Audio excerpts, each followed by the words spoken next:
Hi, ಎಲ್ಲರಿಗೂ ಬೆಳಗಿನ ಶುಭೋದಯ. ನಾನು ಇವತ್ತು ಅಡಿಕೆ ಬೇಯಿಸೋದನ್ನು ತೋರಿಸ್ತಾ ಇದ್ದೀನಿ. ಅದು ಯಾವ ರೀತಿ ಅಂತ ನೋಡೋಣ ಬನ್ನಿ. ಮೊದಲು ನಾನು ಊರಿಗೆ ಹೋಗಿದ್ದೆ.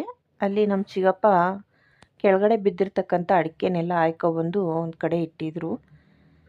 ಆಮೇಲೆ ನಾನು ಹೋಗಿದ ತಕ್ಷಣ ತಗೊಂಡೋಗ್ತೀಯಾ ಅಂತ ಕೇಳಿದ್ರು. ನಾನು ಹ್ಞೂ ಅಂತ ಅಂದೆ. ಆದರೆ ನಿನಗೆ ಕಷ್ಟ ಆಗುತ್ತೆ ಅಲ್ಲೆಲ್ಲ ಬೇಯಿಸ್ಕೊಳಕ್ಕೆ, ನಾನೇ ಬೇಯಿಸಿ ಕೊಡ್ತೀನಿ ಅಂತ ಅಂದರು. ನಾನು ತವ್ರ ಮನೆಗೆ ಹೋಗೋದೇ 2 ವರ್ಷ ಆಗುತ್ತೆ, 2.5 ವರ್ಷನೂ ಆಗುತ್ತೆ. ನಾನು ಹೋಗೋದು ಅಪರೂಪ. ಹಾಗಾಗಿ ಬೇಡ, ನಾನೇ ಬೇಯಿಸ್ಕೊತೀನಿ ಎಂದೆ.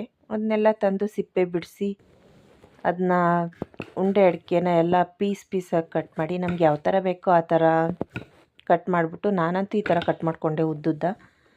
ಆಮೇಲೆ ಒಂದು ಸ್ವಲ್ಪ ಗುಂಡು ಅಡಿಕೆ ಬೇಕಾಯಿತು ನನಗೆ. ಅದಕ್ಕೆ ಗುಂಡು ಅಡಿಕೆನೂ ಗಾಯ ಆಗದೆ ಇರೋ ರೀತಿ ಕಟ್ ಮಾಡಿಬಿಟ್ಟು ಅದಕ್ಕೆ ಒಂಚೂರು ಎತ್ತಿ ಅದರೊಳಗಡೆ ಹಾಕಿದ್ದೀನಿ, ಬೇಯಿಸಿ ಇಡೋಣ ಅಂತ. ಇಲ್ಲಾಂದರೆ ಬೂಸ್ಟ್ ಬಂದುಬಿಡುತ್ತೆ ಹಸಿದಿಟ್ಟರೆ.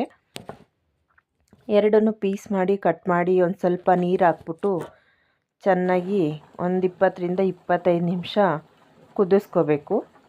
ನಂತರ ಆ ಥರ ಕುದಿಸ್ಕೊಂಡು ಅಡಿಕೆ ಒಂದು ಸ್ವಲ್ಪ ಸಾಫ್ಟ್ ಆಗಿರುತ್ತೆ. ಆಮೇಲೆ ಅಡಿಕೆ ಕಲರು ಚೇಂಜ್ ಆಗಿರುತ್ತೆ, ಬೆಳ್ಳಗಾಗಿರುತ್ತೆ.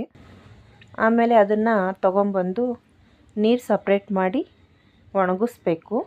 ಲಾಸ್ಟಲ್ಲಿ ಒಣಗಿದಾದ್ಮೇಲೆ ಒಂದಿನ ಮತ್ತೆ ಕುದಿಸಿರ್ತಕ್ಕಂಥ ನೀರಲ್ಲಿ ಹಾಕಿ ಒಂದು 5 ನಿಮಿಷ ಕುದಿಸಿ ಮತ್ತೆ ಒಣಗಿಸಿ ಎತ್ತಿಡಬೇಕು. ಆಗ ಅಡಿಕೆ ತಿನ್ನೋಕ್ಕೆ ಚೆನ್ನಾಗಿರುತ್ತೆ.